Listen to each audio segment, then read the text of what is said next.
p.m., severe thunderstorms were located along a line extending from near Lake Koshkonong to near Clinton to 6 miles northeast of Roscoe, moving east at 45 miles per hour.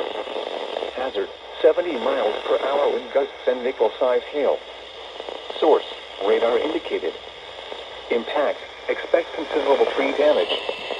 Damage is likely to mobile homes, roofs, and outbuildings.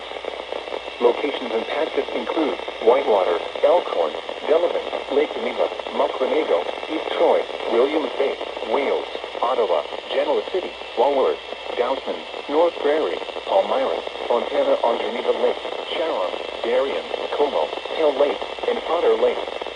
Other landmarks included are the following locations: Ottawa Lake Recreation Area and Pinewood Campground. For your protection, move to an interior room on the lowest floor of a building.